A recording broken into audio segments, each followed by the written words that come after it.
empecé a aprender braille antes de que mi bebita empezara a hablar, ¿verdad? Hay todo un mundo ahí afuera que uno no conocía. Hola, ¿qué tal a toda nuestra comunidad del Colibrí? Muchísimas gracias por acompañarnos una reunión más, una semana más, una sesión más. El día de hoy estamos con manteles largos porque tenemos a una súper invitada. Justo en nuestro capítulo anterior hablábamos de la inclusión, entonces tenemos a una súper experta. Tenemos a Fabiola Padilla, ella es directora del Departamento de Atención a Personas con Discapacidad de la Universidad Rafael Landívar en Guatemala. Y además de todo, resulta que es la mamá. Es mamá de nuestra queridísima Marce, entonces hoy que sí nos pusimos de manteles largos. Es para mí todo un honor estar esta mañana con ustedes hablando de un tema tan lindo y tan importante como es la inclusión. Un poco para contarles de mí a nuestra audiencia. Soy de Guatemala, toda mi vida he vivido aquí, tengo 56 años, casada por más de 32, tengo 3 hijos maravillosos. Desde el 2002 colaboro con la Universidad Rafael Landívar y actualmente pues dirijo la dirección que mencionó Eli, ¿verdad? De atención a las personas con discapacidad. Es una dirección nueva que inició en enero de este año y es un tema muy importante para la universidad atenderlo ya directamente. Me describo un poco para la audiencia para que tengan el contexto general. Genial, gracias. Tengo el pelo ya gris, recogí una coleta, tengo tez blanca, carita redonda y porto una blusa con manchas azules y con un fondo verde claro y un suéter azul marino porque hoy hace un frío tremendo aquí en la ciudad de Guatemala. Así que muchas gracias por la invitación. ¡Qué bonita! Eso es algo que creo que a partir de usted, que es nuestra primera invitada, vamos a decir a las personas que se describan. Eso está genial. Excelente. Sí, aquí lo agradecemos mucho. En especial creo que Sunu es como muy de hacer ese tipo de audiodescripciones, decimos nosotros con él y Sí, claro. cuando alguien hace algo así. ¿Nos podrías contar desde cuándo estás en la dirección? ¿Cómo inició un poco ese camino de empezar a colaborar para la Landívar en este área? Gracias, pues como ven, tengo ya bastantes años en la universidad. Me han dado la oportunidad y la confianza de estar en varias unidades y varias áreas. Y luego, a finales del 2020, ¿verdad? En pura pandemia, se me dio la oportunidad de proponer, digamos, qué era lo que la universidad necesitaba y dónde me gustaría moverme, ¿verdad? Porque ya estaba terminando un ciclo en uno de los cargos que ya llevaba bastante tiempo.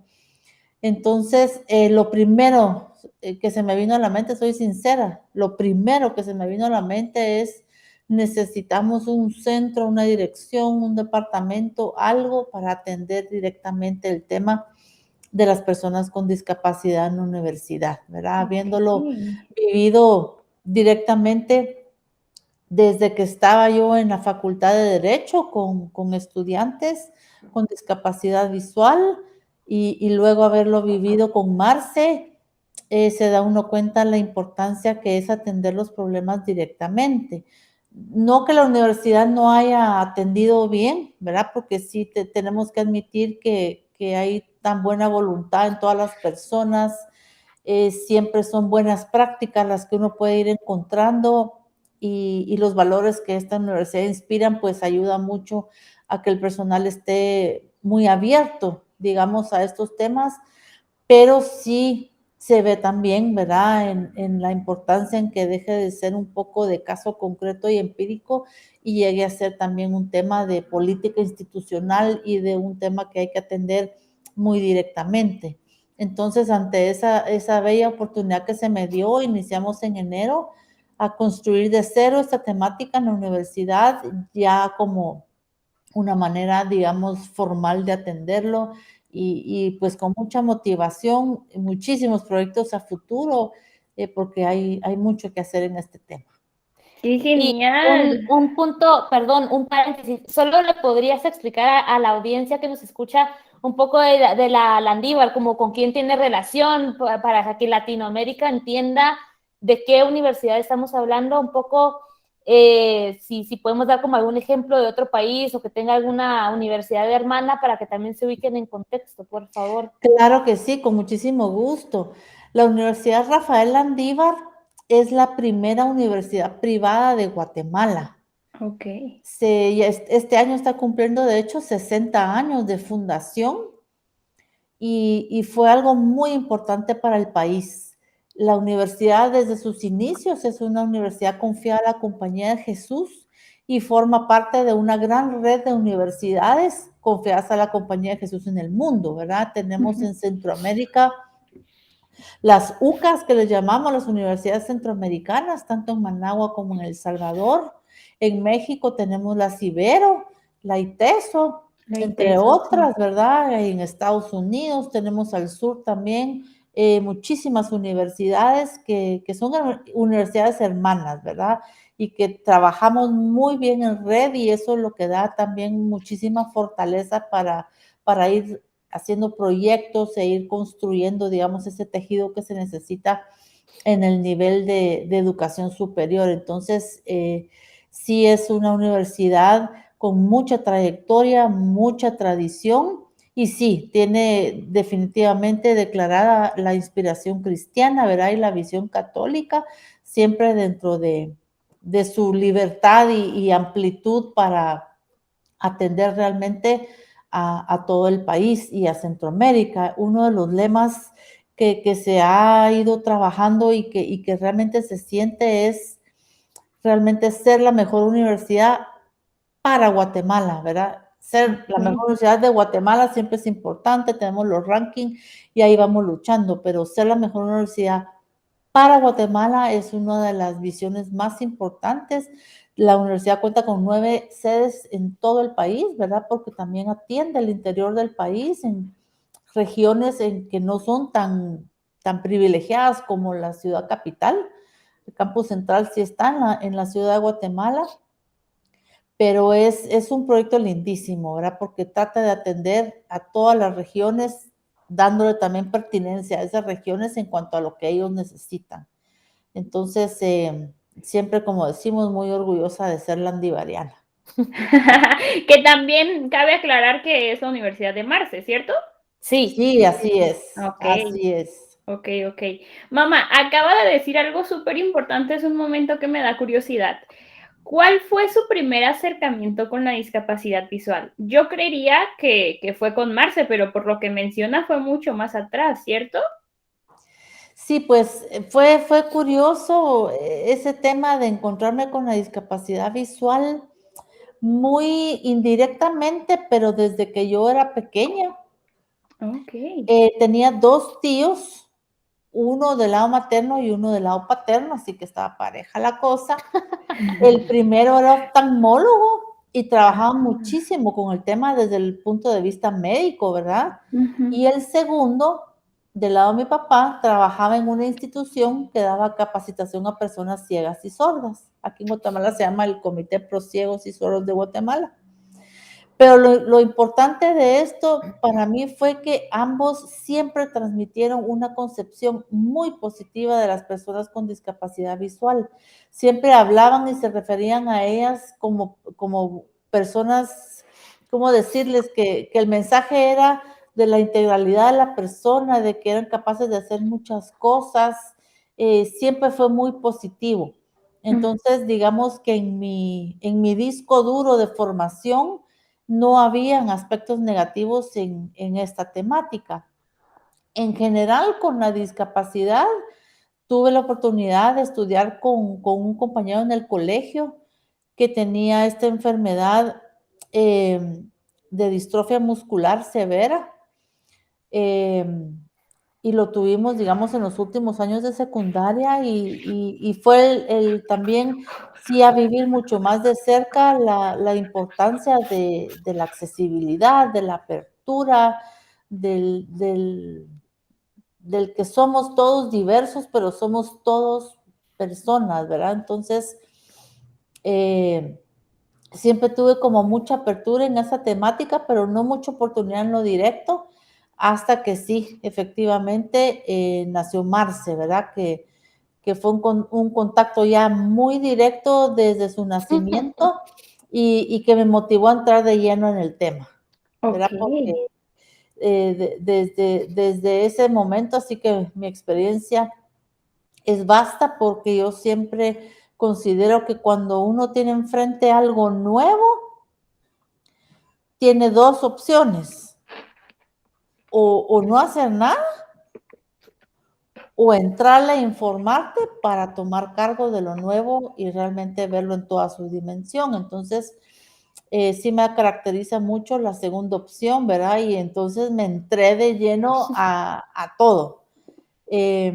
También importante cuando uno recibe algo nuevo, el análisis de los escenarios, ¿verdad? Uno debe tener la esperanza para el mejor escenario, pero debe prepararse para el peor escenario. Y entonces en esa medida fuimos tratando de obtener toda la información posible, prepararse para lo que nos fuera a esperar en su camino, porque cuando son bebitos, el futuro, el camino siempre es muy incierto. Uno pregunta, mire, ¿y cómo va a ser? ¿Y cómo va a haber? ¿O va a haber diferente? ¿O no va a haber nada? O no sé, no sabemos porque hasta que diga, ¿verdad? Entonces, Entonces, el glaucoma de Marce es congénito. es glaucoma congénito, Ok. entonces, en teoría, pues era progresivo, pero esa progresividad en el glaucoma congénito es muy impredecible, ¿verdad? Sí. Son muy altos y son muy bajos a veces los cambios y a veces son inmediatos, a veces había estabilidad, entonces había que estar ahí pilas para estar preparado para todo. Claro. Buenísimo. Bueno, y también tienen que saber que, como dijo, que toma siempre la segunda opción, ¿verdad? De educarse, de informarse y todo, pues para que sepan un poco de todo lo que se informó, fue quien me enseñó braille. De hecho, cuando yo era muy, muy chiquita, me gusta contar eso porque fue mi mamá quien me enseñó. De hecho, creo que empezamos con el inglés, es muy curioso. Y así con muchas cosas, ¿verdad? Incluso me acuerdo que ella caminaba conmigo todas las clases esas de orientación y movilidad.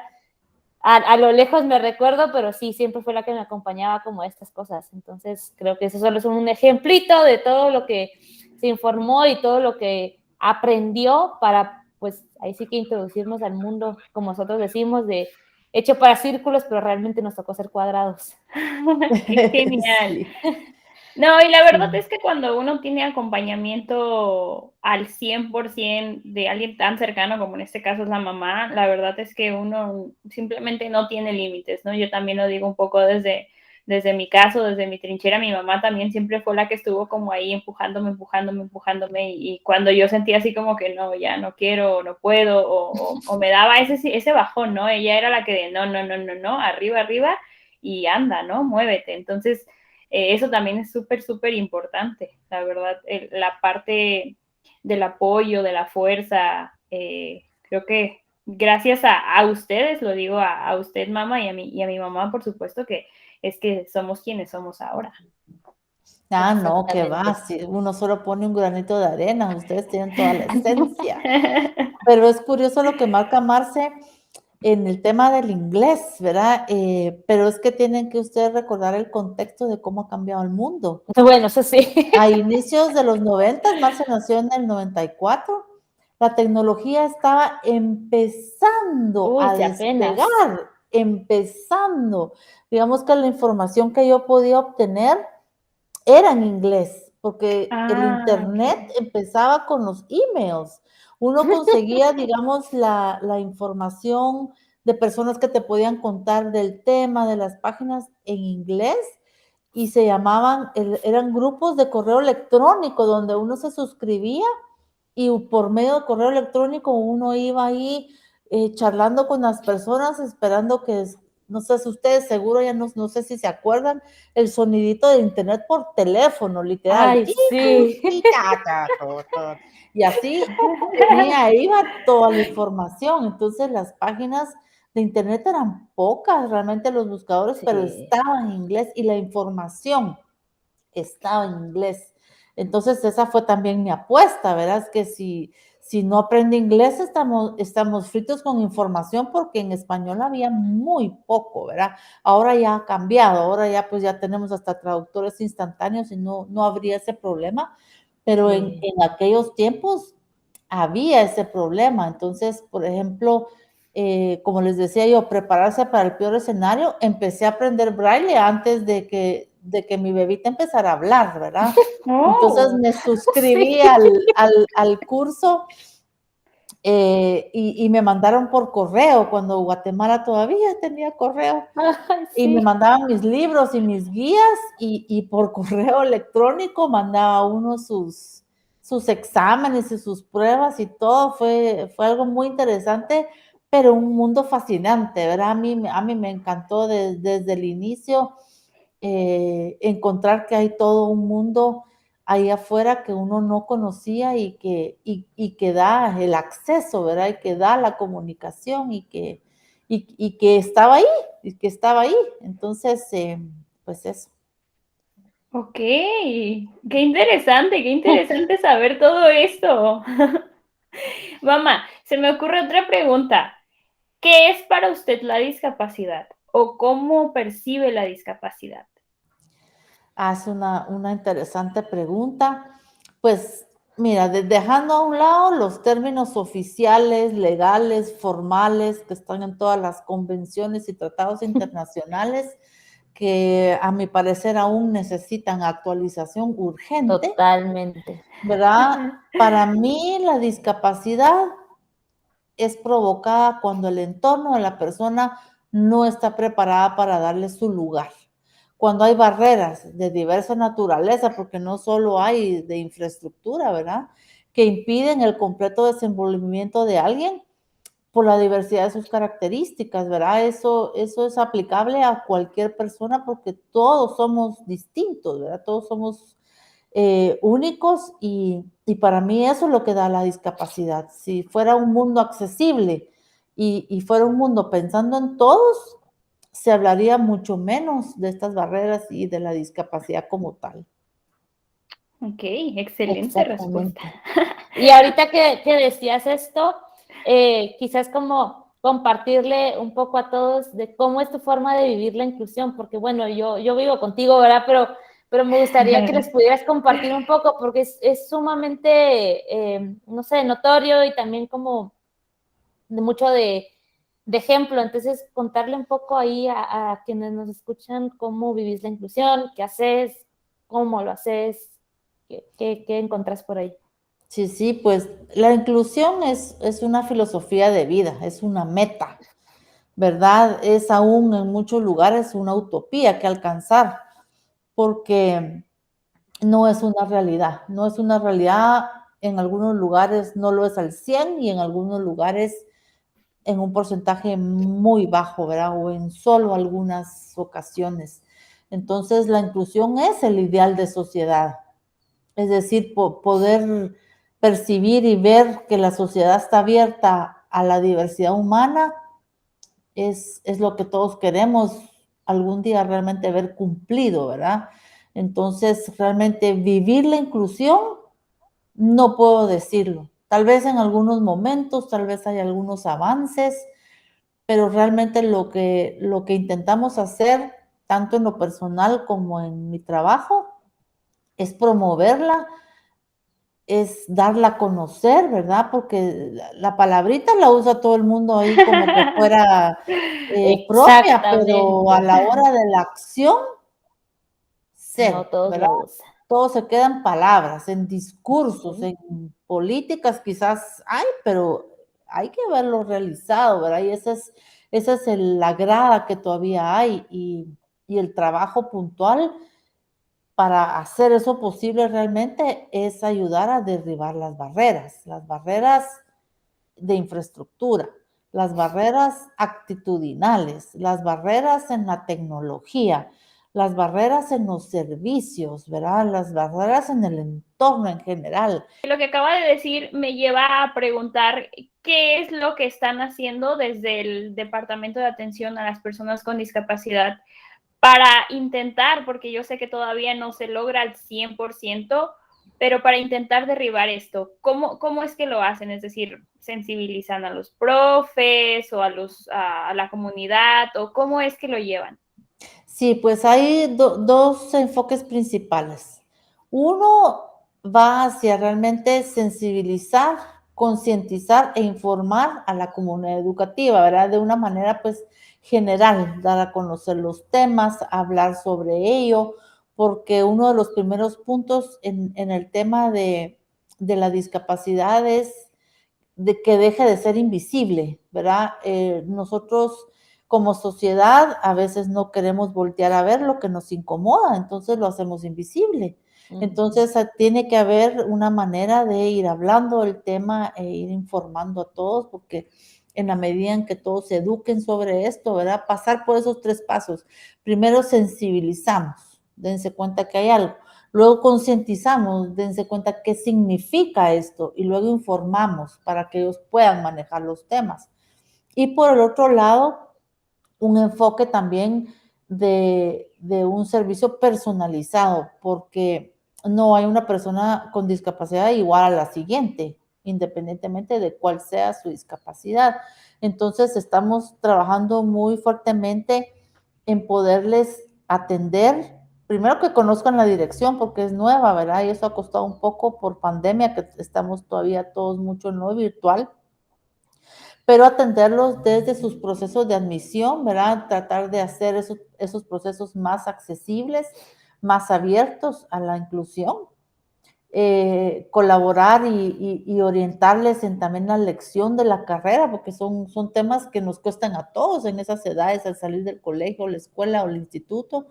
Entonces, una buena orientación también de carrera, que es importante, e ir apoyándoles a lo largo de su carrera conforme vayan ellos caminando, ¿verdad? Conforme ellos nos vayan diciendo qué es lo que necesitan. También hemos elaborado unas guías para los catedráticos y estamos teniendo reuniones con ellos para despejar dudas, para hablar del tema, que generalmente cuando un docente se entera que va a recibir a una persona con discapacidad en su clase, muchas veces lo que pasa es que hay mucho temor, ¿verdad? Temor a lo desconocido, porque nunca han estado expuestos o han tenido la experiencia y empiezan a surgir muchas dudas y muchas contradicciones en ellos. Entonces, lo importante es esa comunicación, ¿verdad? Es informarles, es tranquilizarlos, ¿verdad? Muchas veces, porque les digo yo mucho que la suerte que tenemos a nivel universitario es que una persona con discapacidad ya pasó por toda su educación media, ¿verdad? Ya son bachilleres o maestros o cualquier otra de las carreras de educación media.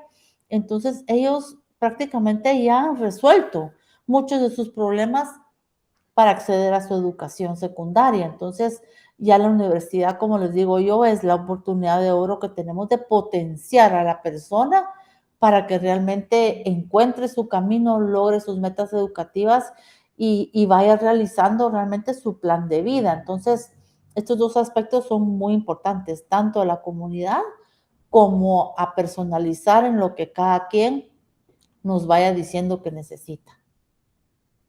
Okay. Buenísimo. Y ahorita que decías esto, me gustaría preguntarte qué es algo que tú has aprendido de llevar ese trabajo, ¿verdad? Porque pues ahora sí que te ha tocado trabajar con distintas situaciones, distintos escenarios y que probablemente pues no habías tenido como esa cercanía, ¿verdad? Y también creo que es como muy interesante decirlo, al final, de nuevo, por el trabajo también has aprendido y estás aprendiendo el lenguaje de señas y creo que es súper importante porque es algo que también la gente a veces por no saber o por no querer aprender prefieren no meterse, prefieren no involucrarse y ahí una vez más empieza la segregación. Entonces quizás como contarles qué has aprendido tú del trabajo, de las personas con las que te has atravesado, me imagino, futuros estudiantes o presentes estudiantes. Sí, muchas gracias. Pues sí, es muchísimo lo que he aprendido, ¿verdad? Todos los días aprendo algo nuevo. Algo que sí me ha pegado fuerte descubrir es que las barreras más difíciles de derribar son las barreras actitudinales, ¿verdad? Porque son esos prejuicios que las personas tienen, el corazón y la mente aún están cerradas a ver la diversidad de lo humano, ¿verdad? Y entonces en ellas es donde más avances o retrocesos es donde vamos a ver, ¿verdad? Es en la actitud de las personas. Eh, la verdadera lucha por la inclusión debe enfocarse en, como les decía anteriormente, sensibilizar, concientizar, informar y educar sobre el tema. Y algo importante también nunca olvidar es que nada de sobre ellos sin ellos. ¿Verdad? Este es un lema muy de los norteamericanos que me gusta mucho, pero que ya es realmente a nivel mundial. Y es decir, no vamos a resolver los problemas de las personas con discapacidad sin las personas con discapacidad. Son ellas las expertas y las que nos pueden ayudar a resolverlo y los que pueden resolverlo, ¿verdad? Entonces, eso del paternalismo hay que quitarlo porque si uno ve, por ejemplo, he tenido una muy mala experiencia en el Congreso con unas comisiones en donde las personas con discapacidad no son escuchadas. Las personas sin discapacidad creen que pueden resolver o plantear cuestiones sin realmente escuchar a quienes necesitan los cambios y eso es un error que hay que cambiar de entrada. Y precisamente también otro tema que he aprendido muchísimo, porque claro, mi enfoque era en todo el tema de discapacidad visual, ¿verdad? Es empezar a entrar al mundo de las personas con discapacidad auditiva. La cultura y el mundo de la persona sorda es otra y muy distinta y las barreras de comunicación con ellos son muy complicadas porque la sociedad aún no ha estado dispuesta a abrir esa comunicación y aprender su lengua, ¿verdad? Porque es una lengua materna tan importante como la que cualquier otra persona habla, dependiendo de dónde haya nacido y cómo haya nacido. Entonces, aprender la lengua de señas es importantísimo para abrir esas puertas porque hay personas maravillosas en este mundo de la discapacidad auditiva que todavía tienen barreras muy fuertes que bajar por ese preciso tema. En la universidad, por ejemplo, lo he visto, ¿verdad? En educación superior, el tema de si la persona no puede costearse su intérprete de lengua de señas, es muy difícil su estudio. O sea, se han dado casos de éxito aquí en la universidad, hay familias que tienen la suerte y el privilegio de poder costearse ello. Hay otras personas que lo han ido haciendo como han podido, pero a veces las universidades no tienen los fondos, por ejemplo, para poder ofrecer ese servicio de una manera regular o permanente. Entonces, esas barreras hay que trabajarlas muchísimo, ¿verdad? Y hay que hablar sobre ello para que realmente se vayan abriendo las puertas y puedan entrar también en el mundo de la comunicación entre todos, ¿verdad? Que es súper importante. Y qué cierto esto que decías, porque también es eso, ¿no? Creo que nosotros dos lo hemos vivido un poco incluso, pues Marco lo repite mucho, ¿verdad? Que es esto de saber escuchar a las personas, en este caso nosotros, pues que vamos a utilizar, ahí sí que el dispositivo que Sunu tiene, porque somos nosotros quien le va a poder decir, esto está súper bien, esto sí, de verdad, ¿qué estabas pensando, no? Entonces, es un poco como de también dejarse enseñar por aquello que uno creería que, bueno, por ser una falta, quizás no es más allá, pero me parece que cuando hay una falta, en este caso, la discapacidad visual, pues creo que se aprende mucho y él nos lo ha compartido, ¿no? Creo que ha aprendido un montón de cosas, se dice que quizás no se había topado con ello.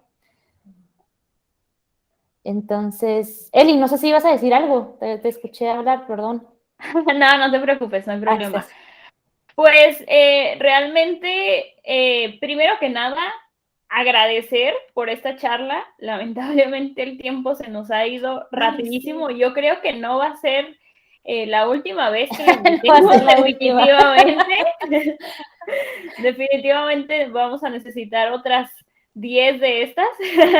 Más o menos. Con gusto.